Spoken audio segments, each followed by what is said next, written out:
안녕하세요. 우리들 각자의 마음속 깊은 곳에는 평생에 걸쳐 우리 삶의 방향에 영향을 미치는 거대한 힘이 존재합니다. 오늘 우리는 그 힘의 근원을 찾아 내면의 가장 깊은 곳으로 떠나는 여정을 시작하려 합니다. 이 이야기가 당신의 마음에 울림을 준다면 잠시 시간을 내어 구독과 좋아요를 눌러주세요. 당신의 작은 행동이 비슷한 고민을 가진 더 많은 이들에게 이 메시지를 전하는 빛이 될 것입니다. 당신의 소중한 참여에 미리 감사드립니다. 혹시 당신이 진정으로 용서해야 할 대상이 당신에게 상처를 준 그 사람이 아니라 당신의 무의식 속에 살고 있는 또 다른 존재라면 어떨까요? 진정한 치유가 현실의 어머니와의 관계를 바꾸는 것이 아니라 여전히 당신을 지배하고 있는 내면의 어머니상과의 관계를 재정립하는 것이라면요? 오늘 우리는 많은 이들이 애써 외면해온 조금은 불편할 수 있는 진실을 마주하려 합니다. 바로 어머니 원형이 우리의 정서 발달과 자아상, 그리고 자유로운 삶을 살아갈 능력에 미치는 심대한 영향에 대해서 말입니다. 분석 심리학의 대가 칼 구스타프 융의 이론에서 영감을 받은 이 여정은 결코 편안하지만은 않을 것입니다. 하지만 이것은 반드시 필요한 과정입니다. 왜냐하면 우리 내면의 이 부분을 정면으로 마주하기 전까지 진정한 치유는 언제나 손에 잡힐 듯 잡히지 않는 신기루처럼 느껴질 것이기 때문입니다. 칼 융은 어머니 콤플렉스라는 용어를 통해 우리가 어린 시절 어머니라는 존재를 중심으로 형성하게 되는 깊고 무의식적인 패턴을 설명했습니다. 이 패턴들은 우리가 성인이 된 후에도 오랫동안 지속되며 우리의 반응과 기대, 그리고 감정적인 행동 방식을 조종합니다. 여기서 중요한 점은 어머니 컴플렉스가 결코 어머니를 비난하기 위한 개념이 아니라는 것입니다. 이것은 어머니라는 존재가 남긴 심리적 각인이 어떻게 우리의 내면, 세계에 남아있는지를 이해하려는 시도입니다. 이 각인들은 종종 논리적으로 설명할 수 없는 방식으로 우리의 감정적 반응을 형성합니다. 예를 들어, 우리는 유독 타인의 비판에 쉽게 상처받고 무너지거나 의심 없이 사랑을 받아들이는 것을 어려워하거나 혹은 다른 사람의 인정을 받기 위해 필사적으로 매달리는 중독적인 행동을 보일 수 있습니다. 이것들은 단순히 개인의 성격적 결함이 아닙니다. 이것은 우리의 신경계가 아직 세상에 안전이 무엇인지 배우던 아주 어린 시절에 쓰여진 내면의 각본이 만들어낸 증상들입니다. 설령 당신의 어머니가 물리적으로 항상 곁에 있었다 하더라도 그녀가 남긴 정서적 울림은 혼란스럽거나 심지어 고통스러울 수 있습니다. 어쩌면 그녀의 사랑은 어떤 조건을 충족해야만 주어지는 것처럼 느껴졌을지도 모릅니다. 혹은 당신이 감당할 수 있는 것보다 더 많은 것을 기대했을 수도 있습니다. 어쩌면 그녀 자신이 너무나 힘든 삶의 무게에 짓눌려 당신의 감정을 보듬어줄 마음의 공간이 없었을지도 모릅니다. 이러한 경험들은 단순히 상처를 남기는 데 그치지 않습니다. 그것은 당신이 스스로를 어떤 사람이라고 믿게 되는지를 결정합니다. 결국 당신은 현실의 어머니와 싸우고 있는 것이 아닙니다. 당신은 여전히 당신의 두려움과 습관 속에서 속삭이는 물려받은 내면의 목소리와 싸우고 있는 것입니다. 이 사실을 인지하는 것, 그것이 바로 해방을 향한 첫걸음입니다. 하지만 인지만으로는 충분하지 않습니다. 우리는 그 이면에 있는 심리적 기계장치, 즉 원형 그 자체를 들여다보아야 합니다. 융심리학에서 원형이란 특정한 인물이 아닙니다. 그것은 시간과 문화를 초월하여 인류의 경험과 감정에 보편적으로 나타나는 근원적인 패턴입니다. 그리고 어머니 원형은 그중 가장 강력한 힘을 지닌 원형 중 하나입니다. 가장 이상적인 모습의 어머니 원형은 보살핌, 안전, 그리고 생명의 근원을 상징합니다. 하지만 이 원형이 제대로 통합되지 못하고 왜곡될 때 그것은 통제, 버림받을 것에 대한 두려움, 혹은 의존성이라는 감옥이 될 수 있습니다. 우리 내면의 이 어머니는 항상 자비롭지만은 않습니다. 때로는 가혹하고 비판적이며 결코 용납이 없습니다.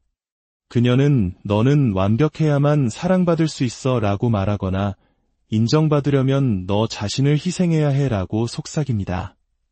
그녀는 당신의 필요는 너무 과하고 당신의 경계는 이기적이며 당신의 야망은 위험하다고 끊임없이 이야기합니다. 이 목소리는 실제 어머니의 말투나 언어를 닮았을지 모르지만 그것은 분명 당신의 내면에 살아 숨쉬고 있습니다.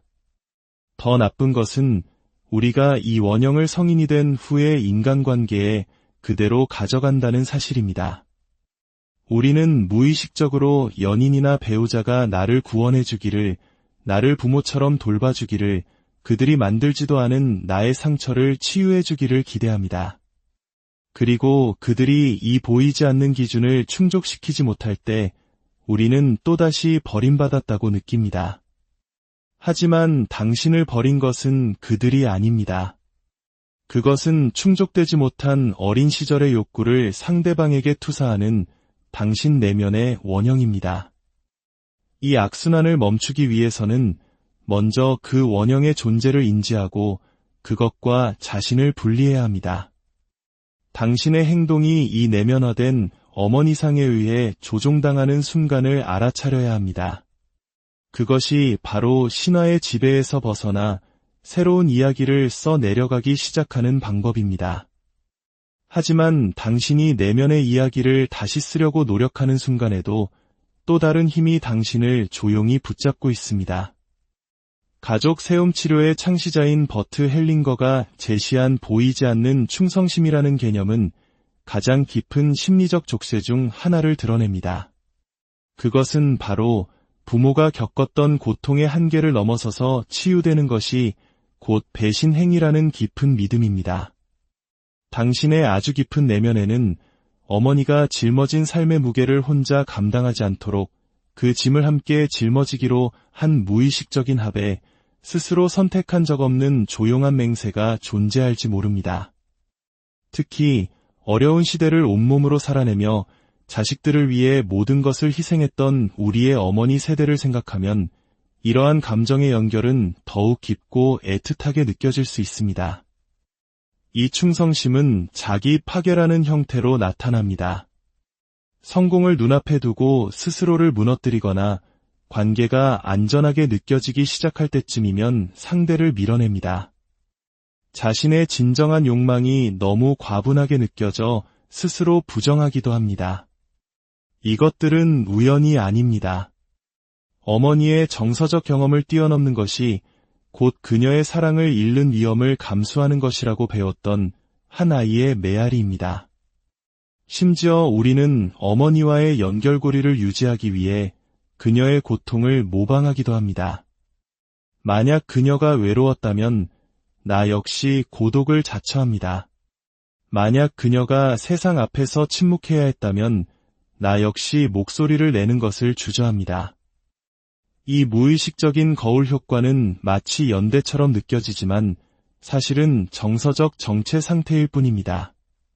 어머니의 고통은 당신이 복제해야 할 유산이 아닙니다. 그리고 당신의 삶은 그녀의 못다 이룬 꿈을 대신 이뤄주기 위한 구원의 이야기가 아닙니다. 여기서의 치유는 반항이 아닙니다. 그것은 재정렬입니다.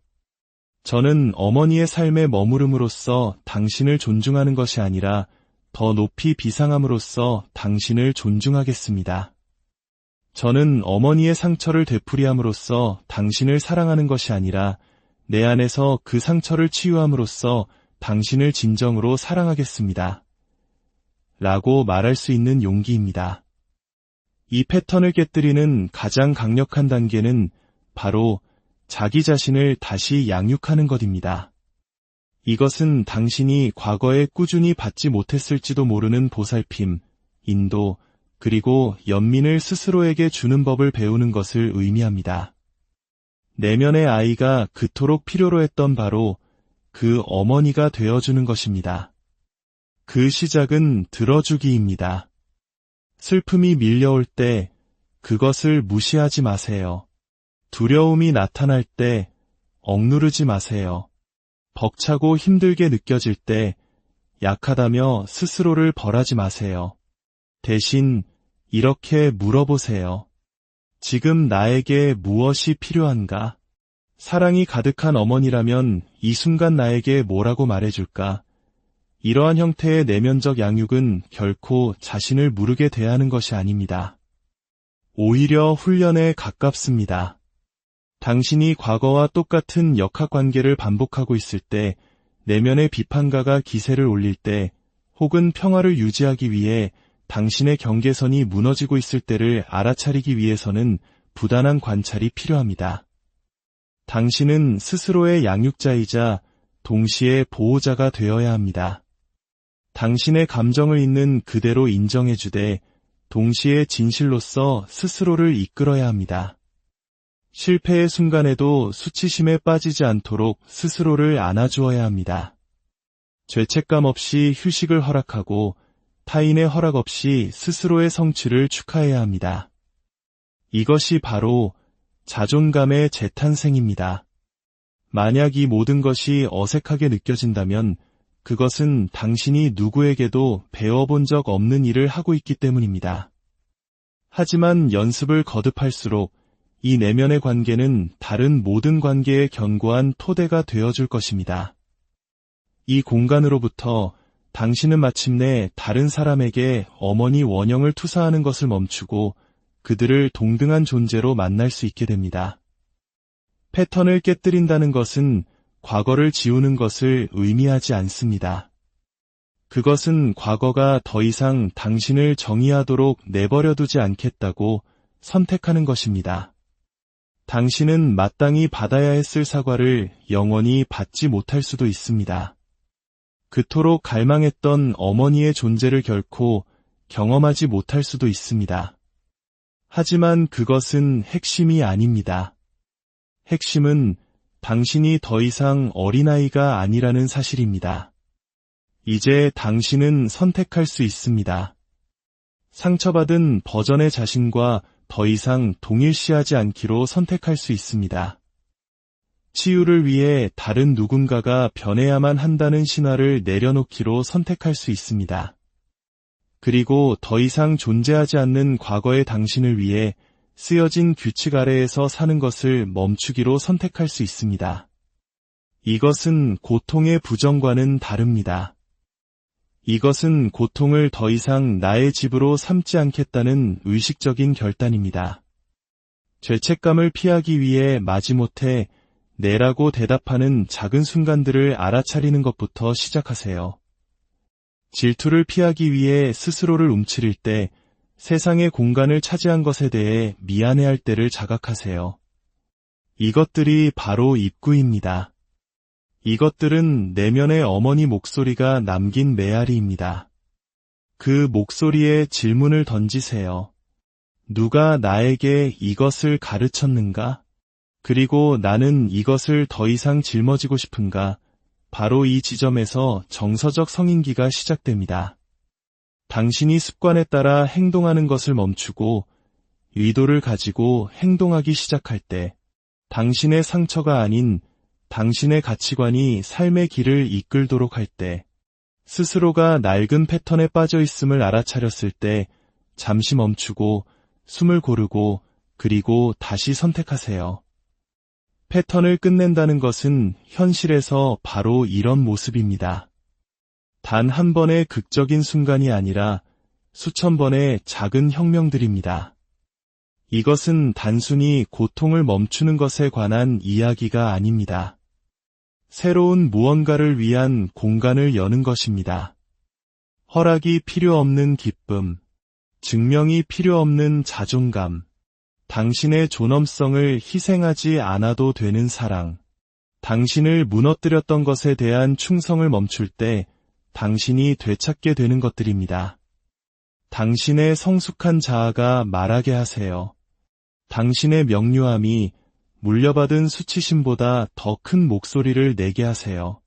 당신의 경계가 벽이 아닌 아늑한 집이 되어 당신을 지켜주게 하세요. 자유란 바로 이런 것입니다. 고통의 부재가 아니라 힘의 존재, 더 이상 기다리지 않고 마침내 자기 자신을 선택하는 것으로부터 오는 힘입니다. 치유를 위해 어머니와의 인연을 끊을 필요는 없습니다. 하지만 당신의 정신세계에서 그녀가 차지하는 자리를 재정의할 필요는 있습니다. 그녀가 다른 모습으로 나타나주기를 기다리는 것을 멈추세요. 대신 당신 자신을 위해 다른 모습으로 나타나기 시작하세요. 당신이 그토록 찾아 헤매던 어머니는 과거에 있지 않습니다.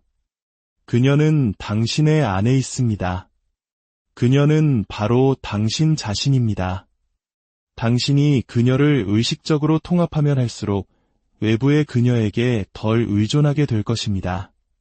그리고 바로 그 자리에서 당신은 의존 없이, 분노 없이, 왜곡 없이 진정으로 사랑할 수 있게 될 것입니다.